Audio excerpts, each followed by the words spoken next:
okay by everybody? Okay. So can you prepare the PowerPoint presentation for me?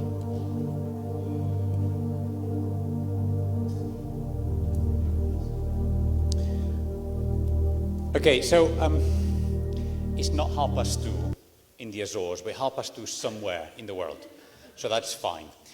We're starting this not quite knowing what time we're supposed to finish.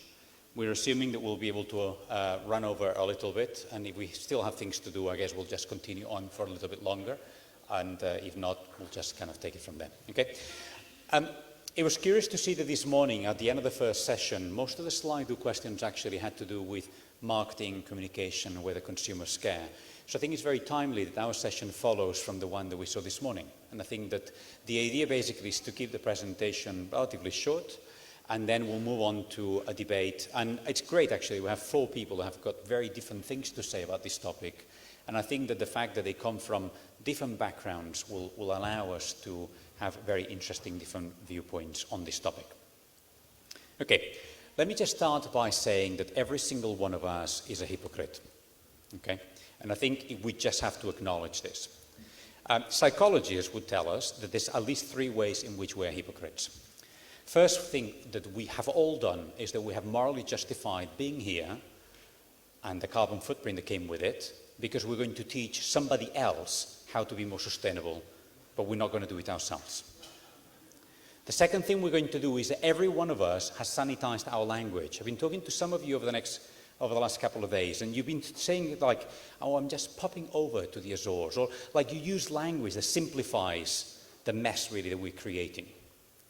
We then exonerate ourselves by finding somebody else in the room that flew further than us, and then suddenly you think you're not such a bad person after all. Okay?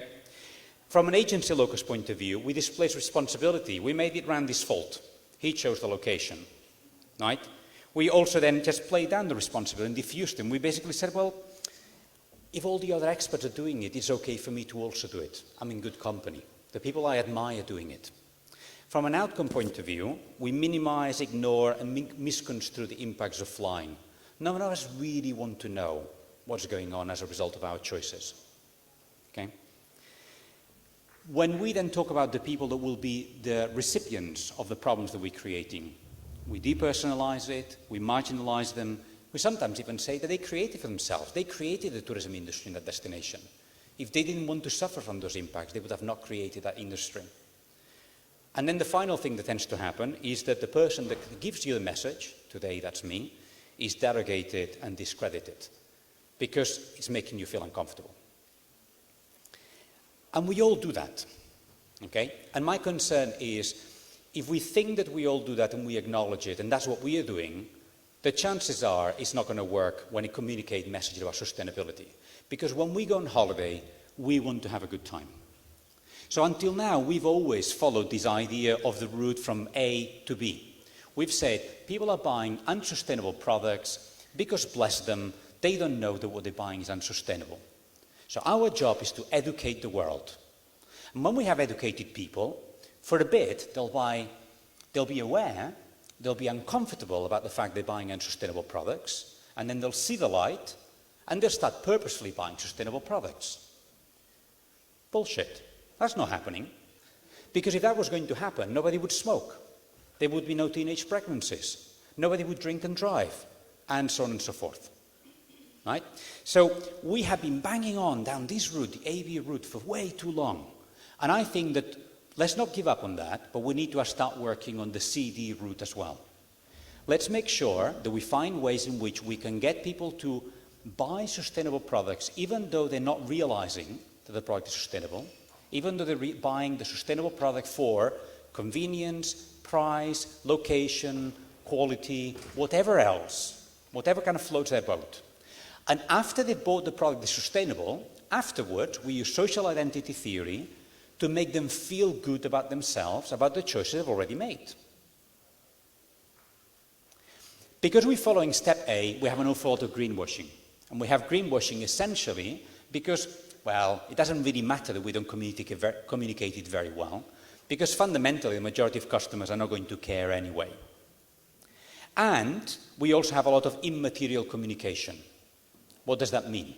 A lot of what we communicate is whatever the hell companies want to tell us and not what stakeholders ask for. So with a lot of these hotel groups, what we actually see is that they're not engaging stakeholders in choosing what's in their CSR reports. And they're certainly not showing in their CSR reports how do they respond to what the stakeholders really wanted. As a result of this, also, when it comes to step B, after raising awareness, trying to communicate to consumers what really is the sustainable product, we are trying to use sustainability as a unique selling proposition. But for the majority of us, that doesn't work. If somebody told you today you can have a sustainable lunch, you'd probably think, what the hell are they going to offer to me? Will it taste any good? Right? Sustainable still is associated with a concept of less quality, less service. We do tests, for example, with coffee brands, and we show different types of coffee and different brands, and we get consumers to say, identify which coffee is going to be which brand. And the majority of consumers believe that the coffee they like the least is the fair trade or the organic one.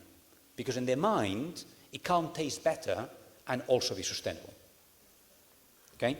So we have to focus a lot more on benefits for the self. And I accept that there is a niche market that is growing, but it's still a niche market that wants to deliberately buy green.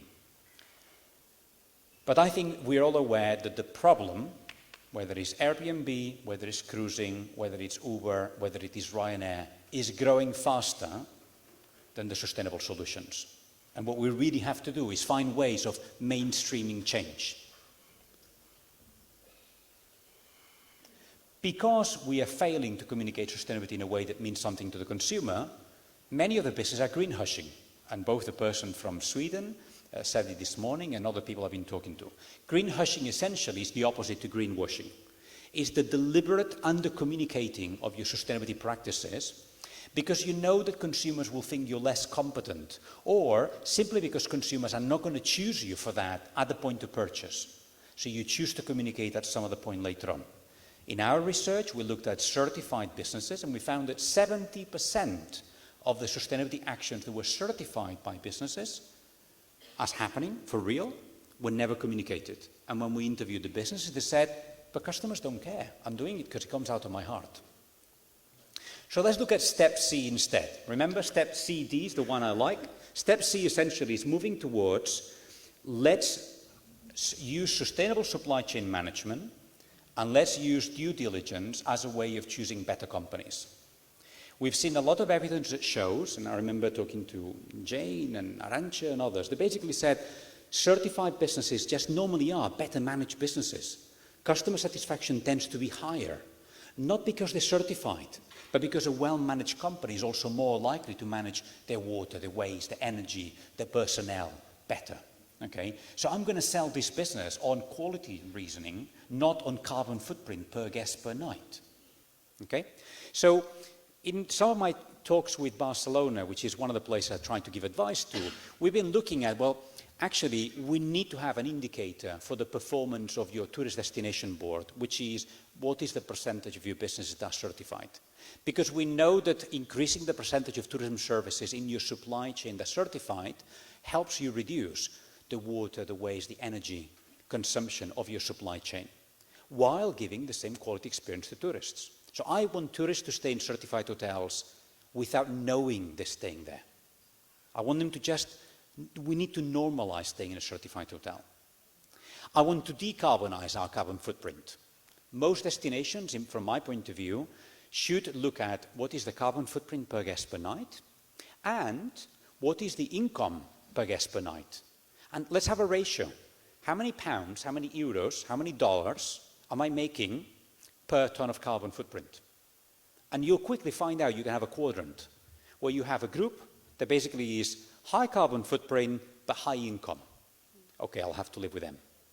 High carbon footprint but low income. Let's delete them. Low carbon footprint, high income. Let's market to that group. And then you'll find a group that you say is low footprint, low carbon, a low income. It's probably a domestic market, and you'll keep them for other reasons. We ought to normalize the behavior of our travelers. I think what we find is that the majority of travelers that we are marketing to are still first-time visitors. And if your business or your destination keeps marketing to first-time visitors all the time, and not really thinking about how do you emphasize repeat visitors and how do you emphasize new reasons for traveling to a place, you will not be surprised that everybody goes and visits your equivalent to the Eiffel Tower. First time you go to Paris, of course, you go to the Eiffel Tower, whether you go for 1 night or 7 nights. So market to the people who will come for 7 nights, and they're not crowding your honeypots. By the 3rd time you go to the Eiffel, to Paris, do you still visit the Eiffel Tower? No, you don't. So our obsession with marketing to first-time travelers is what's creating the seasonality and the crowdedness of our honeypots. But I'm convinced if I look at the brochures from your tourist destination, they are marketing specifically to first-time visitors. You probably still are the kind of destination that's translated 1 brochure in 8 languages without acknowledging that 8 different markets want some very, very different things from the place that you are selling. So you are the fools that's creating the seasonality and is creating the crowdedness that you are complaining about. Okay? We need to reduce, therefore, the seasonality, and we need to optimize sustainable profit. Let's stop looking at turnover. Turnover is vanity. Profit margins are sanity. Okay? And yet we have an obsession with turnover. So step C at our university is being used with neuromarketing, for example.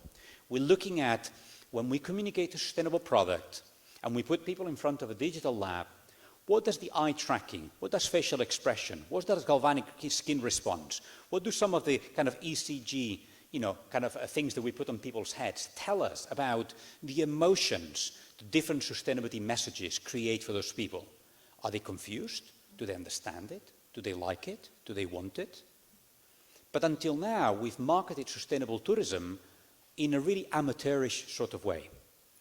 We're also using smart technology for other things. We're installing these in all sorts of hotels, a few TUI hotels as well, by the way, Jane, okay, or Arancha. I think we remember we came to you to talk about this. Scandic has already said that if we continue finding that these tests work, they will buy 55,000 of these. Essentially, it measures the sound of your water, trust me, nothing else, and then it's got a display screen that tells you about your water consumption, or it gives you messages. We've reduced water consumption by 12%. The important thing here is not water, is the energy used for heating the water. But this would be ideal, for example, for cruises, where carrying water is expensive, or destinations where the cost of water is really high. So 12% water reduction is not bad. If we can keep shaving 5% here, 10% there, 12% somewhere else, it goes a long way. Our route CD means that we need to really figure out what is it that we're doing sustainability marketing for. And it seems to me very often I ask people, what are we doing it for? Oh, to be more sustainable. Well, the answer essentially means you haven't really thought it through. If you talk to a marketeer, to be more sustainable is not an answer. You need to have a measurable, specific, a smart answer. So your marketing communication will be different if you want to reduce your negative impacts, or if you want to attract more customers, or if you want to improve customer satisfaction, or if you want to improve their expenditure, or reduce their seasonality. But trust me, what you can't do is expect the one message, there's all 5 things. And because right now that's exactly what you're going to do, surprise, surprise, it has none of them. But you blame it on the tourists, not on your inability to do marketing. Whoops, something happened there. Route CD also allows you to make marketing sustainability much more relevant. Never, ever again use the word sustainability to communicate to a tourist. Ever. Okay? To start with, don't use 3-syllable words to communicate to tourists. They're just too long. Keep it simple. 1 and 2 syllables is much better. But also, sustainability is an abstract word. It's too complicated. Sustainability has to mean something to the consumer, so break it down into meaningful, manageable actions. I will ask somebody, do you care about sustainability? I don't know what it means. Well, do you care about animals? Yes. Do you care about plants? Yes. Do you care about, the well-being of local people? Yes. So if you break it down and you make it relevant, then it works. And I would also think, both for businesses as well as for tourists, let's look at cost-benefit. Okay? So let's look at the cost, either real or perceived, of tourists as well as businesses acting more sustainably. They will believe it's going to cost money. They'll believe it's going to cost time. In many cases, you'll believe it's going to be less pleasurable. Okay? Is it going to be less convenient? Is it harder to find? Do you require more knowledge to know what to do with it? Is it less immediate? Yes, I could be sustainable, but I want an answer now, right? I want my product here, okay? Is it harder to search? You know, will book different be more difficult to find online than just booking.com, even though it's the same price, the same convenience? And then the benefit. The majority of us respond really, really well to benefits to the self. We don't respond so well to benefits to somebody else, and we really don't respond well at all to benefits to the planet, even though on a questionnaire you say you do. If you give me a questionnaire and you ask me, Xavier, are you a good father? What do you think I'm going to answer? Ask my kids, they may tell you something else. But so the key is don't trust the questionnaires. And the benefit of a sustainable product, without saying it's sustainable, has to be you will have more fun. You will have a better service. You will have an exclusive product. You'll have a cultural immersion. You'll get to know the real Azores. You'll feel like you belong. You'll feel like you actually got to know local people. You'll feel like you could be trusted. You'll feel like you're a better person. But the better person, you know what? It's the last one. And we have to make sure your communication is broken down by what's really relevant to the consumer at a particular point in time. Your messages have to vary at the different points of decision making. Customers need information that helps them take the decision they have in front of their nose at that moment in time. Do not expect that you gave me information about sustainability 2 weeks ago, even 2 minutes ago, and it'll be relevant now.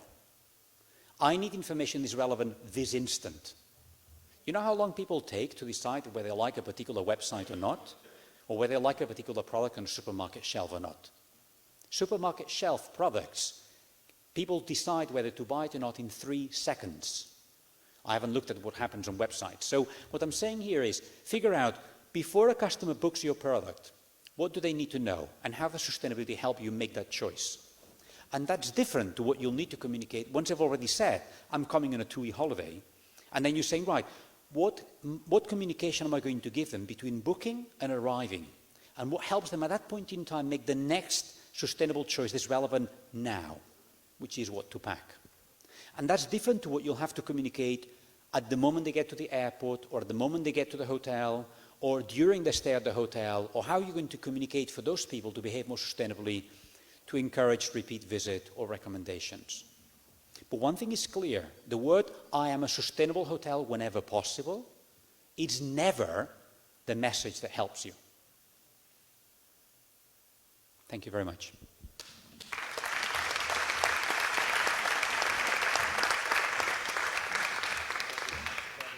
Yeah. 7? We finish at 4:30. This is great. We've got an hour. Okay. Let's see if you can actually hold it. I'll see some of you that start to do this because you didn't go to the toilet before we started this session.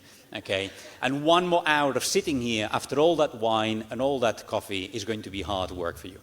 Okay, we're going to do this different to the session we had earlier this morning. And what we're going to do is to keep you awake. We're not going to do more PowerPoint presentations. What we're going to do is we're now going to open it to the 4 people that we've got here. And the 4 people we've got here, actually, we're really lucky. We've got Rob Holmes. He's the founder of GLP Films. You're a full-service content marketing agency. I suspect you started with films and then you branched out and you covered some other things. But we'll hear from you in just a second. We've got Rika, Jean-Francois, hopefully I'm pronouncing it right, but I didn't check beforehand. And Rika is the CSR Commissioner for ITB Berlin, which is the largest travel trade fair in the world. We have then Gerben Hardeman. He's the responsible tourism manager for ANVR, the Dutch Tour Operator Association. And then we've got Lonneke de Kort, who is the CEO for Book Different. Rob, we'll start with you. Does any of what I've just talked about resonate with you? That's a broad question. I think what we're talking about here and what we're going to get into is consumer choices.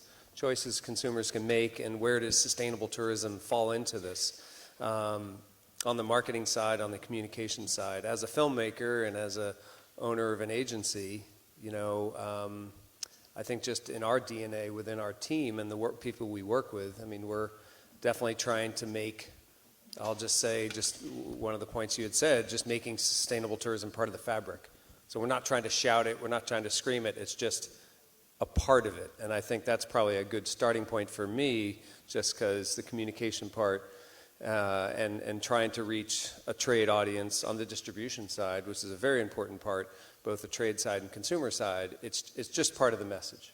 You know? So essentially you guys do content and storytelling to help destinations to reach consumers who are interested in more authentic products in the destination, but we're not pushing the eco-labels and the eco-features, you're making it part of the better experience. Yeah, absolutely. And I think for us, you know, anything related to sustainable tourism is going on during the 2 to 3 months of preparation time. That's when we're looking for, because we're looking for the best story. Right now we're researching a whole series of films we're going to be doing in Thailand early next year. You know, so that's when we have our sustainable tourism radar on, seeing, okay, what are the stories we're going to be focusing on? Who are the best characters? Who are the best partners? Who, you know, that's when it's happening. But the final product, you're going to see a great story that will have those elements, but it's just part of the fabric. And Rika, let's put this in context. You've been commissioning CSR work in ITB for quite some time, but because ITB is just such a big fair, you've been able to see over the last few years how the sector has changed. This whole idea of storytelling and embedding sustainability as part of a better experience, is that also something you've seen as a trend among the people that come to exhibit at ITB? Well, maybe not among the people who are exhibiting, because I find the change has just happened. We've been advocating it for many, many years, and especially also storytelling and making tourism different, community-based tourism. So we have been advocating it for a long, long time, but in mainstream tourism, I didn't see any change. It was better accepted in a way. You could talk about it without being laughed about, you know. But on the other hand, a change is only happening now, I think, with the next generation, and I think it's really funny that it needed this generation of Greta to get up to make all those people who were still thinking that making profit very fast is the only thing they have to do. So, but I can see a change now, but this is very new, actually.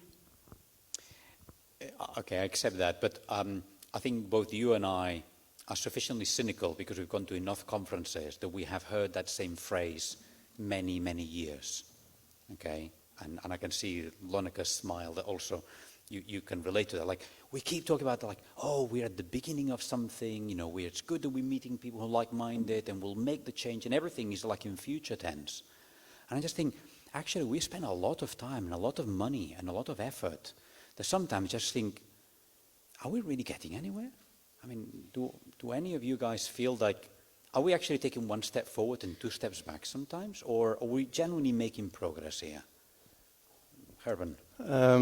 Well, the good thing is that I think that we are in a transition process if I compare it to 10 years ago, but it's not going fast enough. I think we have to take more responsibility and take action. We did lots also of workshops also on responsible tourism communications and, well, of course, try to afford sustainability wordings, but also do more storytelling, visualize it. I mean, we are in this beautiful business, you know, we can tell about beautiful nature and stuff, and indicating the personal benefits for customers. But I think that we can do a lot more, and in order to mainstream it, we have to communicate differently, and we have to really rethink how we're going to communicate. Also, based on the profile, we still having consumer profile based on age, gender, education, and that's changed. I mean, we have to look at what's the lifestyle, what's the passion, what are the beliefs.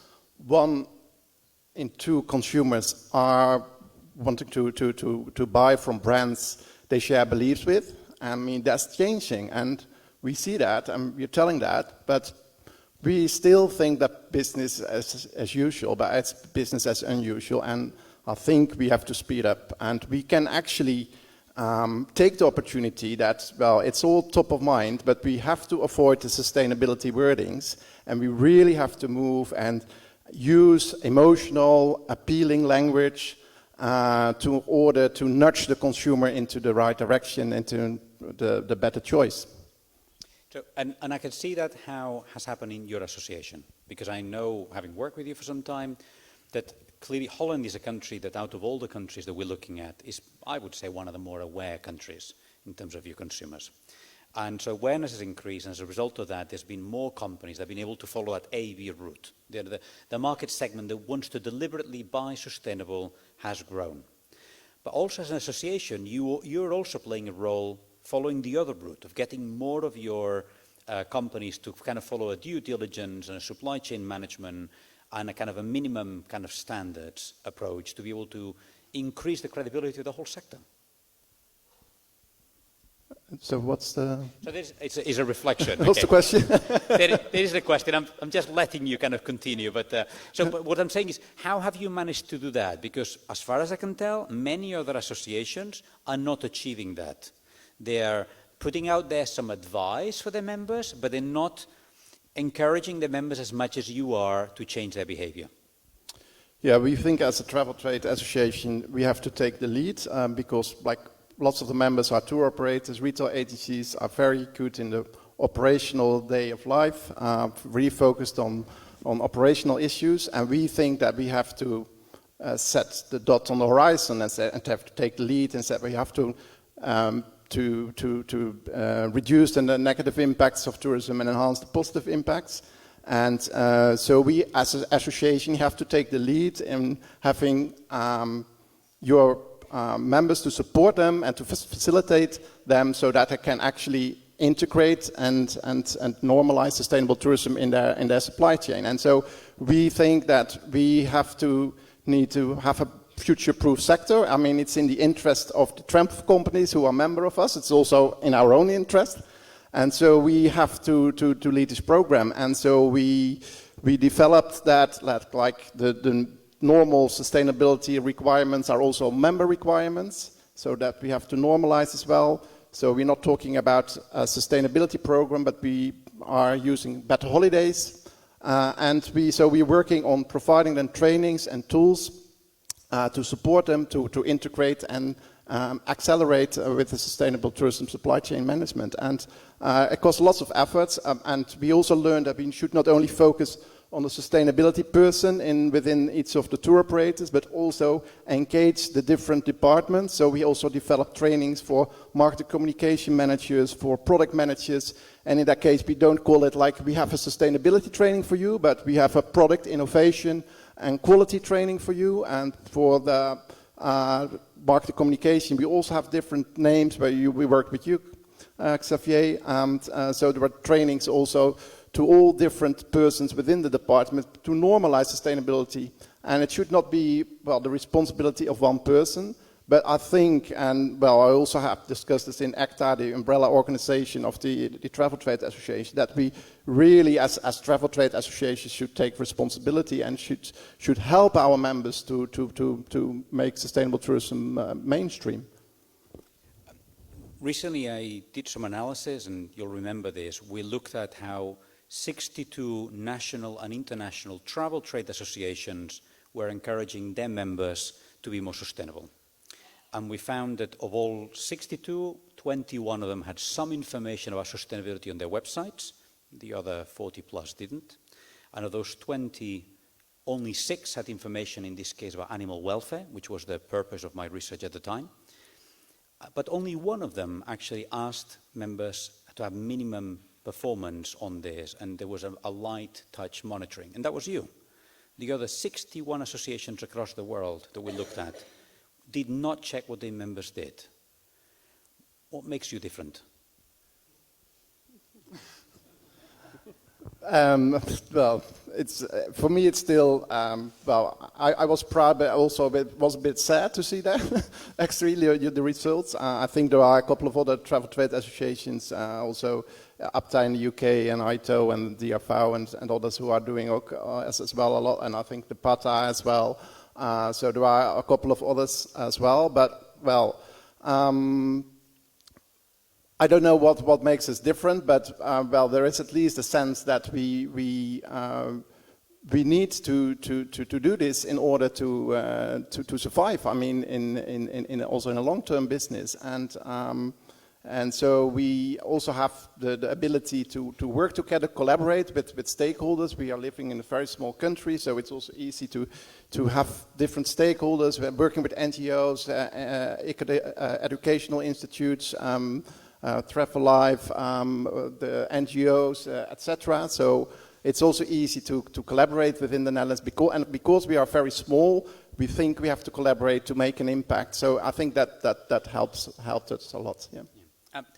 Lonneke, I think probably you are an example of the company that followed the A-B route that was talking about, insofar as your unique selling proposition is being able to use data from Booking.com, but then show the carbon footprint of the holidays. I'm probably misinterpreting, so you'll be able to tell your story in a second. That's how. But what would be curious is if, as a potential user, that's how I've understood it, but it's not that. Then tell us what it is and tell us why you think I probably got it wrong. I'm very much in favor of your CD route, and you're absolutely right that we're following the AB route, which didn't work out. So that's, to be honest, if we have to wait for the travelers, the consumers, to make another decision in travel, it will be hard. This earth will be very, very barren. So that's something that the part of being, and you wrote it down so nicely, is about being unaware sustainable. That's what we have to do. So I really see the push coming from stakeholders, adding sustainability into their policy and acting on this. Because, to be honest, we do not see an increase in bookings due to the Greta Thunberg effect. I also feel it's a pivoting point where we are at the moment, and it's really changing, but we don't see more bookings. We see more visitors, but the conversion is not going up. So this means that we have to find an alternative route. And what we see right now, that the demand is coming much more from the tour operator side, because they are getting certified. So we see a growth in tour operators getting certified. I don't see a growth in more sustainable certified accommodations in these 7 years. And what we see, and this is something I'm right now thinking of, business travel will be the biggest push for a sustainable sector, because there is the demand. And this is something that we should add in our discussion as well. It's not only about leisure, it's about business travel, because they have this ambitious goals in being CO neutral, for example. So business travel is 50% of turnover, not in volume of tourists, but in expenditure across the world. And sometimes, you're absolutely right, even my own presentation was biased towards leisure tourism. It is. And it's a big mistake to ignore 50% of the market. And the push is incredibly high, because their stakeholders and their shareholders are just not taking this for an okay. You do not implement sustainable practices. So this is something I really miss in this discussion. And yes, we see a pivoting point. And yes, we see an interest. So this is also how Book Different evolved. We started indeed as a hotel booking site in which we enriched the data of Booking.com with certified properties. We added the stake and check, so how the certification bodies score on the 4 pillars of sustainability to make it more tangible, and we added the carbon footprint.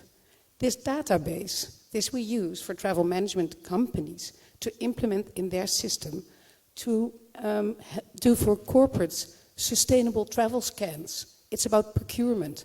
It's about defining the strategy on travel where you are as part of sustainability. And this we also see, and that's the good thing about the ANVR, because the tour operators connected to the ANVR, they're very much into a sustainable supply chain, to do a due diligence. This you can do with this data as well. So this is what I see moving right now. And there, for me, I think the push for a more sustainable sector will really be, pushing it. Yeah, and Rika, earlier on today, I remember somebody asking you, So has the Messe Berlin itself being able to manage its own impacts? You know, how sustainable is the venue and the event in itself? And I think this is a question that we're all seeing, you know, coming much more often. Conference centres are being expected to be sustainable. And linked to conference centres, business travel then has to be sustainable. All the travel events have to be. And cities like Copenhagen have been really good at actually, you know, greening their supply chain. 70% of all the beds in the city of Copenhagen are Green Key certified, because the conference centre said the only way to be part of our supply chain is to be sustainably certified caterer, retailer, you know, taxi company, accommodation provider, event manager. And so that created a knock-on effect. Have you also seen, from the point of view of managing your venue, that there is increased expectation from people that hold events there for green standards? Unfortunately, not. Maybe it sounds funny, but we have been pushing it. We have been pushing it because it's our goal, you know, to be, and we have been certified with ISO, and we have been working on energy, on renewable energy, and we have also talked to energy providers that we want to only sell green energy to our exhibitors, and it was so extremely expensive in comparison, but we still said, okay, we're going to do it, because we can't talk about CSR all the time and then not provide green energy for all our exhibitors without having them to pay extra. So that's what we do, but those who have been asking for it, unfortunately, were just a few. Of course, we have traditionally exhibitors who have been working in the sustainable field for many, many years, and we all know them because we meet every year. But in mainstream tourism, it is not yet the subject. They travel to a trade show. We have these recommendations and recommendations how to be a more sustainable exhibitor.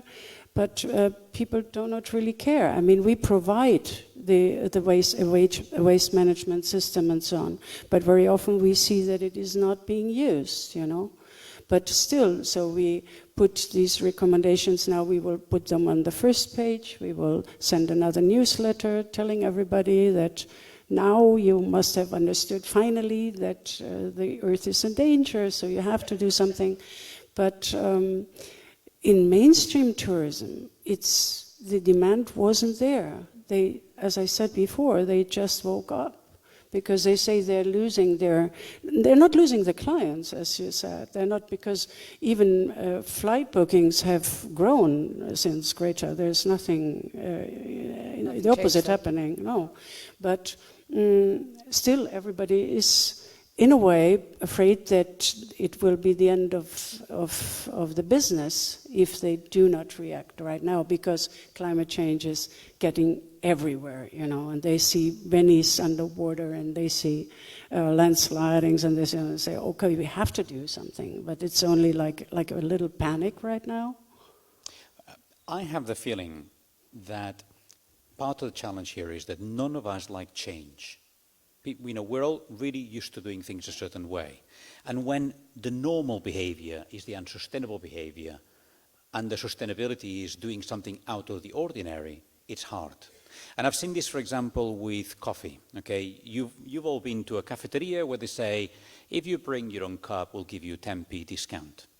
We've actually noticed a massive change in behavior. If you say to people you get 10p discount, they're very unlikely to bring it.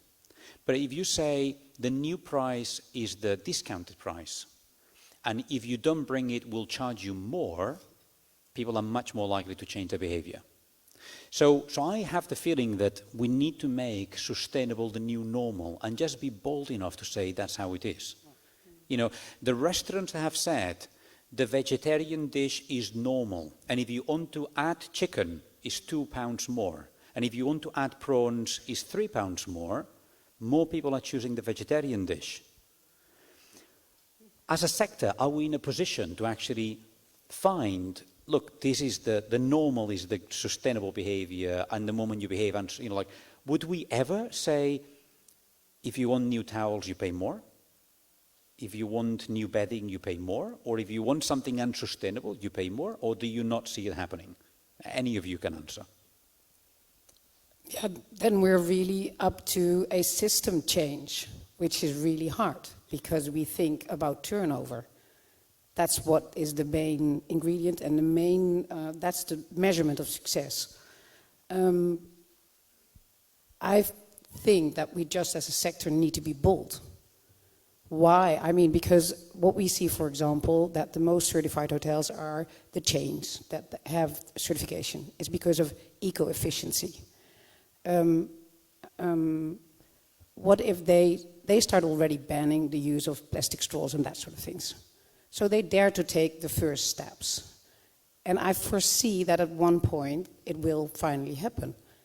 I mean, this is just about true pricing. So yes, I think at one point it will happen. The only thing what we need to do is make sure that we do it together. For example, what the tour operators of the ANVR, they decided that they will compensate the carbon footprint for their customers. This is a step as well. So it's an example that it's happening already. Rob. I was just going to comment on your question earlier. Just looking at the industry, you know, are we doing enough or not enough? I think there's a lot of things that we're very aware of that are happening right now that is requiring sustainable tourism to be part of the discussion, part of the fabric. I mean, quick things, you know, sustainability saves money. We've seen that. That's been established over the past 5-10 years. It's not a tree hugger thing anymore. It saves money, bottom line. You have climate change. That's forcing a lot of island nations globally. A lot of destinations have to seriously make it part of the fabric. You have just a lot of leaders and leadership. You know, at the end of the day, when you're talking about charging, I think that's the way this all needs to go. And a lot of those type of initiatives come from the private sector. So just taking that step. And so one example, because we're in the midst right now of producing content in Thailand, I can use an example of elephant tourism. So elephant tourism, you know, 20 years ago, traveling around the world as a, you know, getting out of university, I did an elephant trip. And now it's, well, I mean, just being honest. You can't say it now. But you know, there's a long story here. But in 2014, just, you know, using one company example, but Intrepid took a very aggressive step saying we're not going to allow any elephant riding, period. And that was leadership. That was taking the initiative. And now, you know, overall, again, this is a longer conversation that we don't need to get into, but the industry is changed. Is there still riding going on? Absolutely, absolutely. But the leadership came from the private sector in this particular situation, and the rest of the more progressive, looking at customers coming from North America, Europe, they're now demanding that. They're seeing it. So the user experience has changed. So what, you know, I think when you were making the point earlier about customers, you know, tour operators needing to change because in certain markets they're getting guests that are expecting eco-sustainable, responsible. You know, where's your community project? You know, where's your you know, carbon offset? And so, but you don't see that on the booking side. You see it on the end product. So it's impacting things in different areas. And I just feel at the end of the day, I'm more of the optimistic viewpoint. I look at, you know, because, you know, coming into this industry years ago, the tree hugger approach wasn't going to work. And just seeing that business has to drive this at the end of the day, the bottom line. And that's happening. And I think it's really an opportunity to celebrate the leaders out there, if it's private sector or governments that are making this change. You have destinations that are now branding themselves. We just saw with Slovenia as green. You know, that's a bold move, and it's working. You know, so I think it's just that leadership mentality that needs to happen in all sectors. And I love that, the leadership mentality, because it seems to me one of the things that we lack is willingness to innovate and take risks. You know, it seems to me that it is only when we start to accept that we need to genuinely innovate regularly that we'll make changes. I see so many hotels where the only thing that's changed in the last 25 years is they've added Wi-Fi. Yeah, I'm reacting because I think there's quite some innovation going on, and this is especially with the startups. They're all sort of, the bigger, the TUIs and so on, they have their own academy or their own accelerator program. The only thing is that it's not getting mainstream.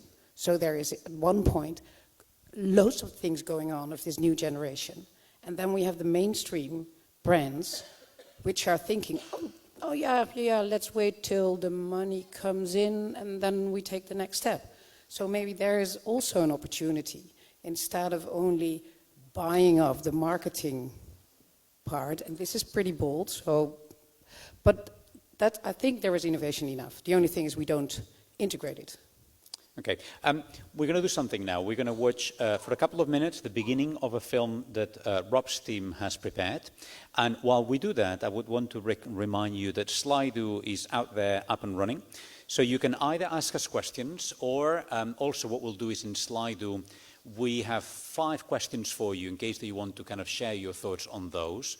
And our first question there relates to which type of tourists do you believe, or from which kind of part of the world do you believe that they have more responsibility? Do you think that tourists from the West, tourists from countries that already have a long track record of traveling, have more responsibility than tourists from other parts of the world, or not? So can we play the video, and can we get the first question on the Slido at the same time? Thanks. Georgian food has a unique flavor. What I love the most, I like the excitement that it gives me. Eating the food, you almost feel the whole history of the country.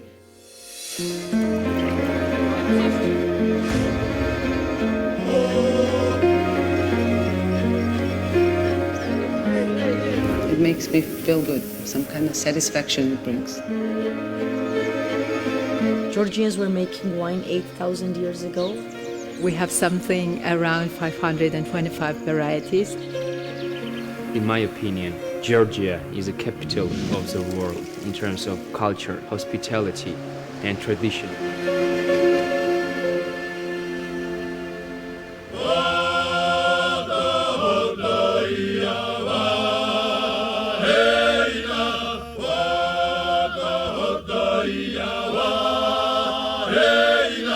მე ვარ ბედნიერი ადამიანი, იმიტომ რომ მე ვაკეთებ იმას, რასაც ჩემი წინაპრები აკეთებდნენ და ჩემმა წინაპრებმა შექმნეს რაღაც საოცარი სიმღერები. ჩემი ოცნება ერთვენი დღეს ჩემი სიმღერები ხალხმა იმღეროს და მე არ ვთქვა რომ ეს ჩემია. We respect our past very much, and we are building our new experiences from that past, and I think that is very healthy. Okay. Can we... Many Georgian producers are making... Can we stop it for a second? I wanted to ask you, Rob, how do you use these videos, and what is it that your the destinations expect from you when you produce videos like this for them? Well, every destination or brand that we work with is going to have different expectations. I think the opportunity here, working with Georgia, former Soviet Republic, or within the region, the goal here was really immersing people, jumping into content marketing from an authentic standpoint. They'd never done any kind of storytelling before, so it's really showing sort of the behind the scenes, what daily life is like. You have the singing, you have the culture, the food. It's an experience, and really showing that authentic side. So in this case, Georgia was really looking for just that opening up behind the scenes experience of daily life in a destination. Okay, and right, interesting. We seem to have just made a change to, we're not room 1, we're room 2, big auditorium. Right. Sorry, something just kind of has confused me a second ago, because we've just lost all the questions that we had from earlier. We had a couple of questions on Slido before the system got updated, and now it says ask the first question. Not only had a question from Ian Taylor, which is in the room, which was, can we ask questions but not on Slido? Can we do it for real? Okay, that could be a good idea. That would be novel, wouldn't it? We just have to give you one of our microphones to that, but Ian. But yeah, you can be first to ask the question. But we had a couple of questions in there talk about the fact that if we actually use storytelling, if we don't tell people to fly less, we could actually be encouraging people to fly more without being aware that, their products of flying with the wrong companies or traveling with the wrong companies could be creating negative impacts. So to be a devil's advocate for the kind of approach I'm proposing here. Of course, the challenge with your video or with some of my ideas about following the CD route is that people just continue being completely blissfully unaware of some of the impacts and continue traveling anyway. What's your take on this, Rob? Well, in the case for Georgia, I mean, I will say that the target market that we're targeting now, that granted people are flying, but it was Europe, it was Poland, it was Italy, France, Germany. You know, it wasn't a global campaign. It was very targeted, and that was our work on the distribution and the outreach to consumers, but also trade. So it's not answering the question of you have a carbon footprint, but it's also going more local than just global. Yeah. Could we show the Slido questions on the screen? Thanks. Because another question that we had in there, before I get to the one from Rocío Vázquez, was a question about if we continue to fool people with the message that carbon footprint can be offsetted with the usual programs, then let me just see the full question in here. Okay, I thought I was more skilled on Slido than I really am, and I can't see the rest of the question. So the question says, why do we continue to fool people with a message that carbon footprint can be offsetted with the usual programs that are not additional? Anybody from the four of you feels comfortable answering questions about carbon footprint? I kind of feel like we probably need somebody who is an expert.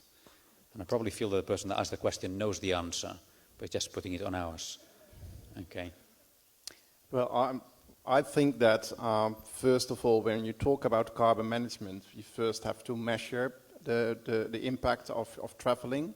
And so that's why we developed a carbon calculator to calculate the impact, because if you want to reduce your carbon footprint, you have to measure it first in order to manage it. So I think there has to be awareness that we all have a responsibility to reduce the carbon footprint, and wherever possible in the supply chain, not only when it comes to transportation, but also accommodation and also excursion activities. So that's one. And then the second thing is that in a transition phase, and because innovation is not fast enough, we need to reduce and we can compensate the CO2 footprint by selecting projects like Gold Standard or Forever, which is actually benefiting and reducing the carbon footprint. And without that finance, that would not have happened elsewhere in the world. So these are projects in Ghana and India, etc. So I think that in the transition period, well, first of all, we have to reduce, but then there is still a leftover which we can compensate. And so that's why we're still in favor, and that's also why we, as a Travel Trade Association, we have a collaboration with CO2 projects. So we bought a big volume in CO2 projects so that we share with members, so there's access to also good quality and a good price. And so now they are able to integrate it into the travel package. So it's not only compensating the transportation, but also the accommodation and excursion activities that they're offering. So I will not say that it's perfect, but in the transition period that we are in, I think CO2 compensation can help. Rika. Yeah, I think it's also important to include it in the program, and this has to be part of any package, because we don't have to give the choice. But I think it's interesting that some of the offsetting companies, I mean, like Atmosphere, they really said that they are not going to be part of the game to offset short-haul flights. They said they're only offsetting now long-haul flights, and they are also, and there was a big deal and a big discussion, they don't want to offset any cruise ship experiences anymore. We could talk about cruises for a long time, couldn't we? Yeah, but people want to offset. They want to go on a cruise and want to offset a cruise, but this is not possible as long as the cruise ship industry is not really being revolutionized, with... So essentially they're saying, if you want to go from Amsterdam to Paris, use the train. But the only way to go to the Azores is by aeroplane, so we would accept that in that case you could offset. Yes. Lonneke, there was a praise here about you, about the fact that actually it really is the startups that innovate. Yeah. And although there are entrepreneurs in larger firms, very often they are constrained by the business they work for. And I think we have a few people here who work for large firms, and they'll tell us how difficult it is to make change within a large firm. Yeah. Startups really are the core of innovation. But I imagine we're not going to find many in the room today. Yes, excellent. Very good. So that's what's anyway, the world is changing because startups are right now becoming part of the economy we're in. So that's a big change already. And this is how business grows, because you first start with an idea. If you manage to make it successful, if this is about impact or if this is about money, then there will be another company integrating this idea as well. So this is just doing business as usual. What would be good is that maybe as the ANVR or the OPTA is taking a stand, or maybe even the GSTC is taking a stand by having a part of specialized for startups, combining this with the market. So I think we have to create much more a platform to get this spark rolling, and not only as a marketing purpose, but as an actual innovation. And I think this is feasible and doable and could really help to make the change in a better way. And what I also see is that, especially Generation Z, the generation that's coming up, they don't want to be bored with all the stupid, long-lasting companies. They love this entrepreneurial approach, so they will start asking for it as well. I mean, I was really hoping for the millennials to come up to take a stand, but they're a bit of a lousy generation. Sorry, guys. Yeah, no, I really feel it, because they're just the same. They're for their own interest. But the kids right now, the Greta's and even younger, they are really making the stand. I mean, when I don't separate my waste, my daughter, she will just pick it out and put it in the right thing, in the right bin. And this is the generation that we need, and they will be very much in favor of this innovative way, entrepreneurial way of an economy. But we have to push for it. And we have to bring it together. I think every parent can resonate, that message resonates with every parent in the room, that, it quite often is the case that makes you make some of those changes.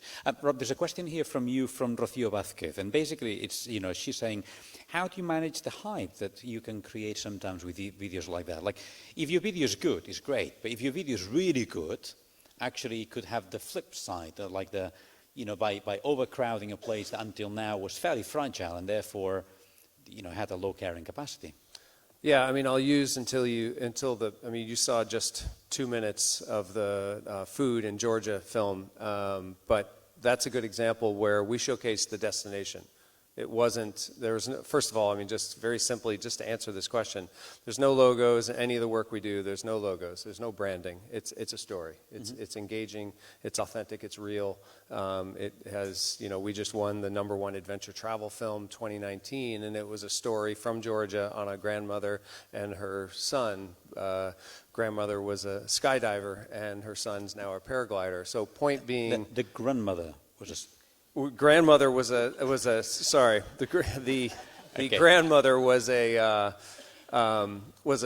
skydiver. Wow. Okay. Yeah. Right. So I said it right. I'm just kind of making sense of this. Reversed it, but the grandson is a paraglider. Okay. And he got his inspiration for her. So my point being in all of this is, in Georgia, using it as an example for this question, it's about the destination. There's no geotagging. There's no, you can see this national park, this food vendor. There's also on the back end, when we're promoting a destination and you spotlight, I mean, you can tell the characters there. And I actually was just in Georgia last month and saw the chef that was just featured there, the woman. And she, I think it's also just being careful how you present things. So you can't see a location and a venue. You have to know it and find it. We've done a lot of underground food stories in Peru, for instance, in Lima, where there's no notice on the wall. So you have no idea how to find this place. It's a local experience. So there's a lot of creative things at the end of the day. You can also stipulate when you produce the content, just to avoid any back end, is you can't post anywhere, we were featured on this film. There's a lot of, you can be strict. So you've given this a lot of thought? Well, we're not trying to create over-tourism. We're trying to create targeted marketing, directly reaching a targeted audience, both on the consumer side, but also a big part of the work we do is on the trade marketing, getting tour operators and travel agents to promote a destination. So on the B2B side, and in all of that, it's about the destination. It's not about a specific city, a specific location. let me continue on the B2B side of things, because there's a question I think here could be for Gerben. Let's face it, bed and breakfast, small businesses find even the concept of B2C difficult. They're usually pants really at marketing, bless their socks.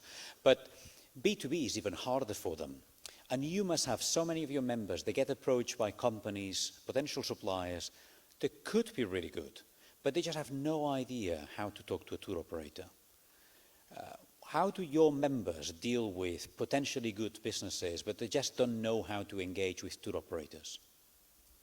Well, for most of our tour operators, it's quite essential that they work together with the DMC, so local agents in the destination, so they are the ears and eyes for them, and so they select actually also the new accommodations or excursion, etc. But I think it's also important that our tour operator asks questions to DMCs and ask them, okay, we would like to have a more sustainable supply chain management, and we would like to actually also benefit hosted communities, help startups in destinations. Because, well, for them, I mean, even a small or medium-sized operator, tour operator in the Netherlands, has more than like thousands of travel packages and destinations. So, I mean, it's for them, it's just not realistic that they can find about all these nice new initiatives. So there's really, it's about improving that collaboration with the DMCs, and I think it's very helpful that during the last 4 or 5 years, lots of DMCs has also been trained, also with the help of Travellife and others, and Chris Thompson did a great job there as well. So actually also to have this collaboration, because for them the DMCs are key in contracting this kind of new and smaller suppliers. Do you think some of that is going to change, though? We have here somebody commenting about how a lot of stories actually now in tourism are no longer really intermediated by the tour operators and the DMCs, but consumers are creating their own storytelling, whether we like it or not, but to a lower quality than your work. But there are now travelers that create pretty good videos, right? And very often they feel much more genuine and authentic than when work has been commissioned. How do we prepare for that as an industry? I mean, how do we prepare for part of what we do actually will become redundant? Yeah, well, I think that we really have to rethink our business model and try to find out how we can also create more positive impact. So we have now been creating and designing products, but I think we have to come to a stage that we have to co-create. And that co-creation can be with customers, but co-creation can also be with locals and DMC. So I think that we also need to innovate in that. So it's no longer a one-way direction of developing experiences. But I think when you want to have a license to operate in destinations, we should actually give the local communities the empty seat around the round table when we're talking about responsible tourism, and creating and co-creating new experience that tap into meaningful encounters, local authentic experiences, transformation, education, all that kind of back to nature. So really tapping into trends and developing experiences where there are net benefits for hosted communities. And I think then we can add value and show what I said in the beginning. Customers want to buy from brands that they share beliefs with. So they, as a company, you also have to develop your purpose, the why, and so what are you adding to society apart from the profits that you're making? What are you doing, and what's your added value there, and what are your values? And you really have to work on your own purpose to stay in business. So if you're just, well, if you're not a really big one, or you are just a very niche and specialized one, the middle will be out of business. That's for sure. Yeah, and that brings us back to the innovation question, and back to you, Lonneke, in this case. And we've got a number of comments here about the importance of startups being the innovators. And there's another comment here from Rocio in terms of saying, well, how does a small DMC that is really innovative and creative with their products help the larger businesses as a way of mainstreaming? But equally, the question applies to you. To which extent can Booking.com learn from what you have done in Booking Different, and actually, or not Booking.com, but some other portals, you know, like we've just been talking to our travel agency as a university, and we've said, you can give me carbon footprint data for my transport, but I'm just having to use an average potential for my accommodation because you have no data for me. And therefore, in our process of decarbonizing, I don't know what to do next. So how can the lessons you have learned as a startup then be scaled up, but you can actually get paid for the know-how and the thinking that you have put into this, rather than just ripped off? Of course, I mean, mission. Does it work? Yeah, so Book Different is a mission-driven company, so this means if Booking.com would integrate our data, then we're done. yeah. Because then you're really reaching out to the public, and then you're really pushing the scale forward. So making sure that these bigger companies are aware of me means that I just do make a very proactive approach by really knocking on these doors every time, again and again and again. But also with working, for example, with Gerben, with the ANVR, creating space to invite companies as Book Different to tell a story, not about promoting Book Different, but about the use of data and how you can implement it, or the same as Randy is doing with the GSTC, with the labels. I mean, it's about creating a platform and talking about it, and then at one point, and we see this in the Netherlands, you have the Sunweb and Dayreizen, they're really taking stands into sustainability, which are really mid-range or really low-priced tour operators. So it's about the need of working together, it's about cooperation, it's about being proactive, and it's about pressure from the market, because I'm absolutely sure that it will be a license to operate at one point. I don't think that consumers will start asking, are you certified or not? They will just expect it from you within 2 years or something. So we have to move towards the transition faster. How do you feel about the idea of a frequent flyer tax?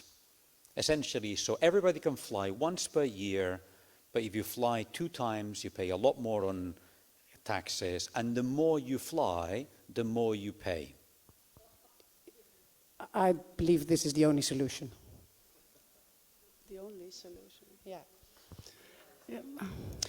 Totally impossible to implement, of course, but hypothetically, to me, it makes sense. That's why you want to include the business travel.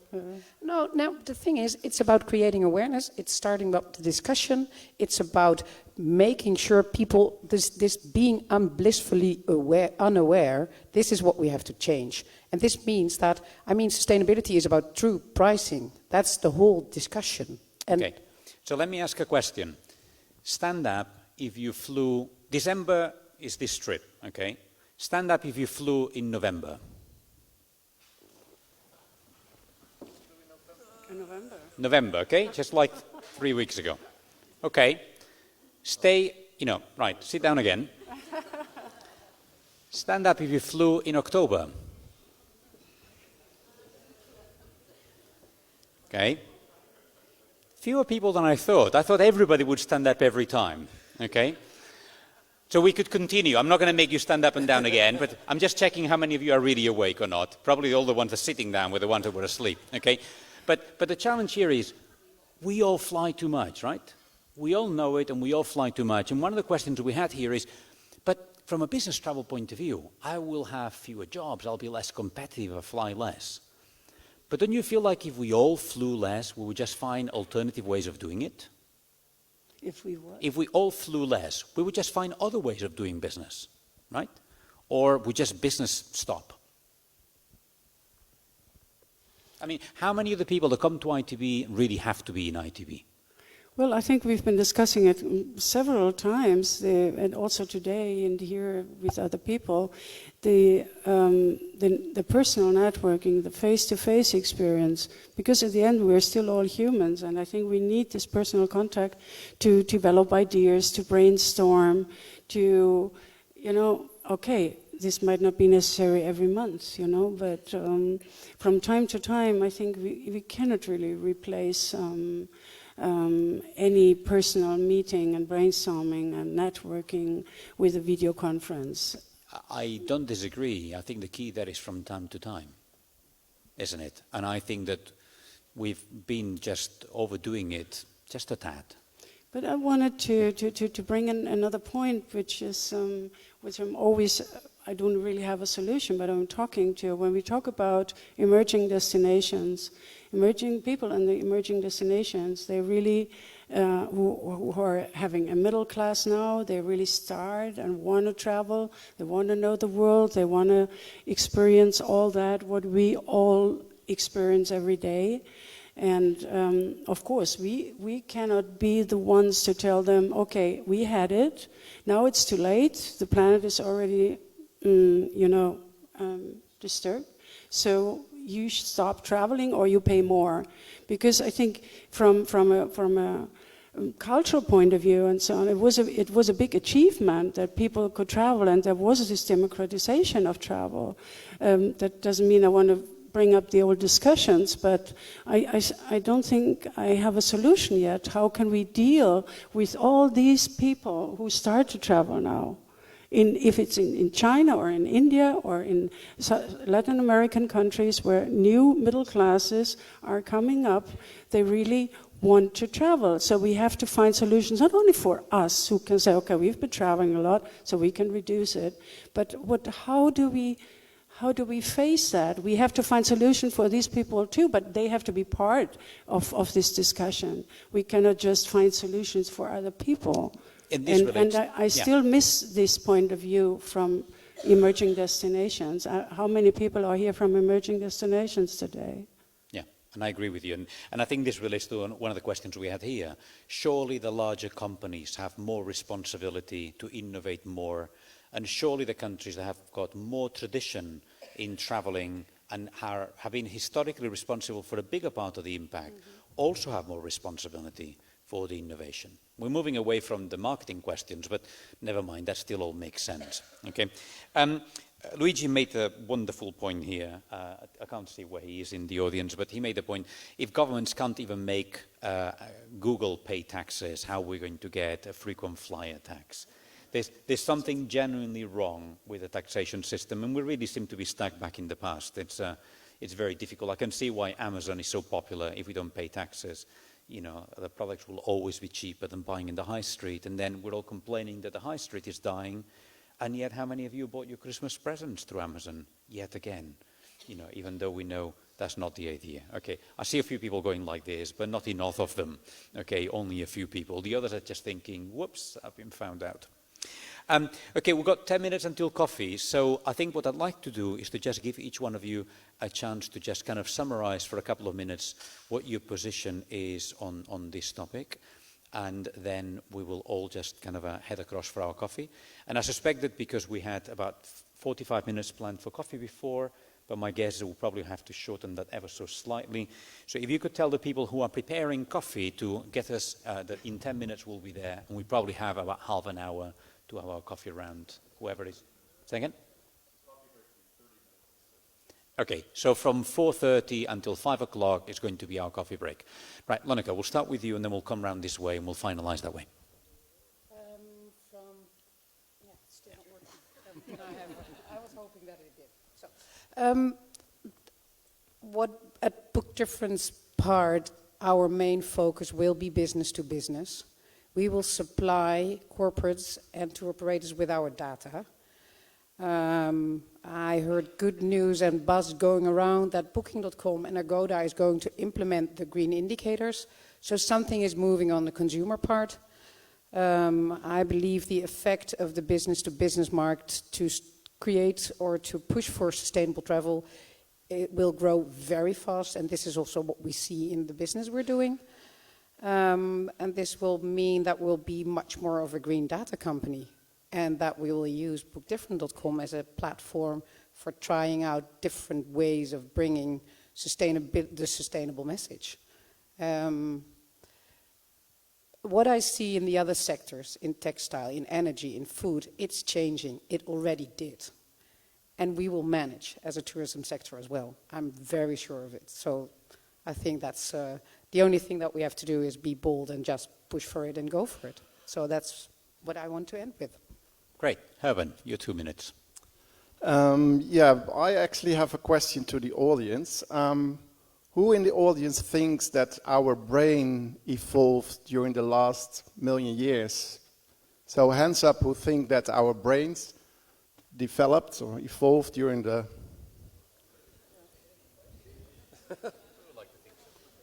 Quite a lot of people. So I've got news for you. It's not the case. So our brain is still working on short-term personal benefits. We like to copy, we like to imitate each other, and we can't deal with long-term problems. And so we really have to realize that when we're communicating about sustainability, we have to play with this, that people are looking for short-term personal benefits, they're looking for status, they wanted to copy each other, so you need to have peer pressure, you need to spell out the personal benefits of the sustainability feature, of the sustainability action, in order to mainstream sustainability. There's a wonderful book called Mismatch by a professor from the Free University of Amsterdam on evolutionary psychology that spells that out beautifully, and it's actually light read. You know, you don't expect evolutionary psychology to be light, but in this case it is. Okay, Rika. Yeah, I totally agree that times of unlimited growth are gone forever, and because people have not changed since whenever the Earth exists, I think, we will have to deal with this egoism you were just describing, but we have to rethink how we do it. It will be still egoistic in a way, because people are greedy, but we will have to see how we handle it, and we have to find intelligent solutions, and of course, together with all the different branches of industries, and internationally, we have to cooperate. We have to really have a holistic approach, and we have to, we have to rethink, and we have to not give up and bring all those people I was talking about who are not yet on that train and who want to jump on the train. We have to help them get on that train. We can't ignore them, because we are an elite, dealing with sustainable people. We have to bring everybody into the boat as soon as possible. Okay, Rob. I would just make two simple points. I think one, going back to my point earlier about innovators, I think a bit, and I'm biased as a filmmaker, but I think a big part in this industry, I've always been frustrated, like a lot of people here, that sustainable tourism, ecotourism, whatever we want to call it, is an outlier. I think a big part of this is really just the simple celebration, support, admiration, recognition for the leaders, for the innovators out there in the hotel industry, in the operator, inbound, outbound, for destinations. I mean, just to use the example of Palau, the Palau Pledge, which came out about a year and a half ago. Now you have a destination like Mauritius, again, in a positive way, just hearing the word pledge, just that kind of innovation. No one told them to do it. It was just an idea, brainstorming that came out with a unique idea for a destination. And that replication, copying, is a compliment to the industry. So celebrating is a huge part. And we can all do it. We can vote, we can like, we can share. And that's really what stirs up things happening. So, and I guess the other point I'd say, just on an individual level, is we do a lot of work in the outdoor industry in the U.S. And it's a billion-dollar industry, outdoor brands, apparel, footwear, packs, etc. And last year, 2 women in Colorado proposed banning single-use plastic. You're at an outdoor show and see plastic bottles, not here, but you see them everywhere and people use them. And it was a very simple idea. And in 1 year, 240 companies came on board and just did a simple pledge. We're not going to use single-use plastic. So again, just an idea. 2 young women, probably Generation Z, but with a great idea. And look what's happened. Again, just one industry. So really just celebrating change. And Rob, I love that, because essentially we all have to innovate a lot faster. Okay, let's just go through the figures for a second here. The carbon footprint of an European average person, not you, an average person, is 10 tons per year. If we want to have a planet at less than 2 degrees warming, we need to go from 10 tons to 2 tons per person per year. Our carbon footprint has to go down by 80%.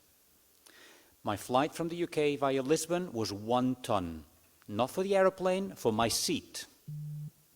Okay?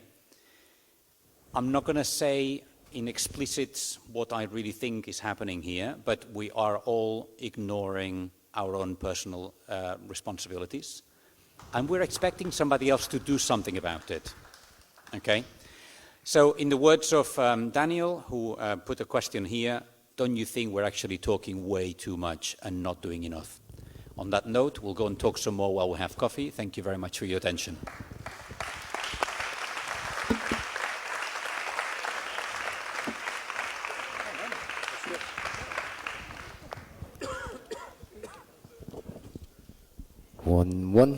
So thank you very much. It was really, really enlightening and fascinating with incredible information. All right, regarding the evolution of the brain, I think that explains a lot of my neighbor's reactions. But anyway, you know that you have until 5 o'clock to come back from coffee. All right, see you later.